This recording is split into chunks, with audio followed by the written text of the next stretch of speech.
వచ్చి తన్ను అరెస్ట్ చేసినట్టు మేము భావిస్తూ ఉన్నాం. అలాగే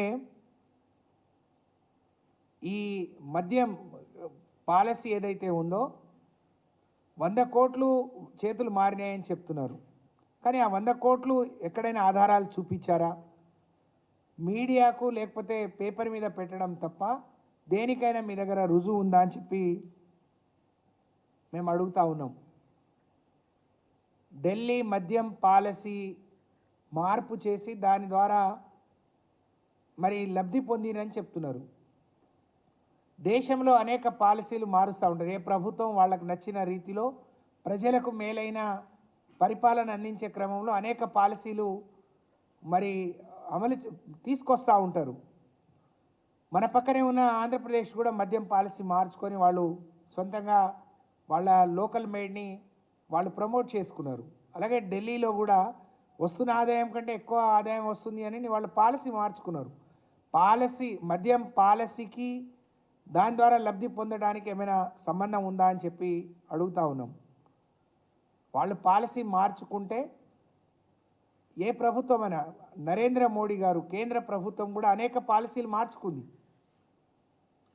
అంటే పాలసీలు మారితే దాని వెనక అవినీతి ఉన్నట? నరేంద్ర మోడీ గారు కేంద్ర ప్రభుత్వం అనేక పాలసీలు మార్చారు.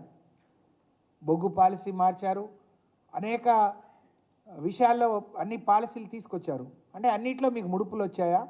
అన్నిట్లో మీకు లాభం చేకూరిందా? అన్నిట్లో మీకు అవినీతి అంటే మీరు చేస్తే ఎంత అవినీతి వచ్చింది? ఒక మద్యం పాలసీ మారిస్తేనే ఇన్ని 100 కోట్లు ఇన్ని 1000 కోట్లు చేతులు మారినాయని చెప్పే బీజేపీ నాయకులకు మరి మీరు కేంద్రంలోనే దేశవ్యాప్తంగా అనేక పాలసీలు తీసుకొచ్చారు. ఉదాహరణకు మన దగ్గర ఇక్కడ బొగ్గు దొరుకుతున్న విదేశీ బొగ్గును కూడా తీసుకురావాలి అని చెప్పి అనేక సంస్థల మీద ఒత్తిడి తీసుకొచ్చిండు. విద్యుత్ మీద అన్ని పాలసీలు మీరు మార్చుకున్నారు. మరి ఎన్ని వేల కోట్లు ఎన్ని లక్షల కోట్లు చేతులు మారాయి?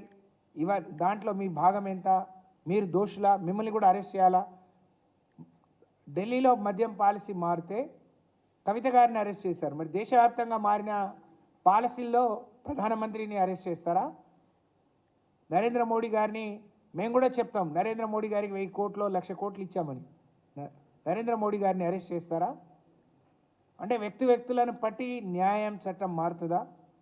ఇది చాలా దుర్మార్గం అని చెప్పి, ఇది దుర్మార్గమైన చర్య అని చెప్పి ఈ సందర్భంగా తెలియజేస్తూ ఉన్నాం. మొన్న మేము స్వయంగా కోర్టులో ఉన్నాం. సుప్రీంకోర్టులో కేసు ఉండగా ఇదే సుప్రీంకోర్టు ఇంకా ఇద్దరితో కలిపి కవిత గారిని ట్యాగ్ చేసినప్పుడు ఆ కోర్టు ఈరోజు 19వ తారీఖు మరి టేబుల్ అయిన క్రమంలో, అంటే భారతదేశంలో అత్యున్నతమైన న్యాయస్థానం సుప్రీంకోర్టులో కేసు ఉండగా మరి వేరే కోర్టులలో మరి దీంట్లో తనని మరి అరెస్ట్ చేయడం అనేది చాలా దుర్మార్గం. ఎవరినైనా అరెస్ట్ చేస్తే ఫస్ట్ రిమాండ్ చూపిస్తారు, తర్వాతే కస్టడీకి తీసుకుంటారు. అని ఎంత దుర్మార్గం అంటే అరెస్ట్ చేసిన మనిషిని రిమాండ్ చేయకుండా, రిమాండ్ చూపించకుండా తిరిగి మళ్ళీ కస్టడీకి తీసుకున్నారు. అంటే దీన్ని ఏమనాలి? ఒక మహిళను మీరు అరెస్ట్ చేయడమే దుర్మార్గం. సుప్రీంకోర్టులో కేసు ఉండగానే దాన్ని బేఖాతరు చేస్తూ దాన్ని అరెస్ట్ చేయడం దుర్మార్గం. అంటే రిమాండ్ చూపించకుండానే అందులో ఏదో ఒక కాజ్ ఉంది, ఇలాంటి మరి స్కోప్ కూడా ఉంది అని చెప్పి అందులో ఎన్ని వెసులుబాట్లు ఉన్నాయో దాన్ని ఉపయోగించుకొని మరి మీ ప్రయోగం అంతా కేసీఆర్ గారి మీద బీఆర్ఎస్ మీద ఉపయోగిస్తున్నట్టు బీజేపీ ప్రభుత్వం కానీ పార్టీ కానీ ఈడీ కానీ నిజంగా భారతదేశానికి తెలిసిపోయింది.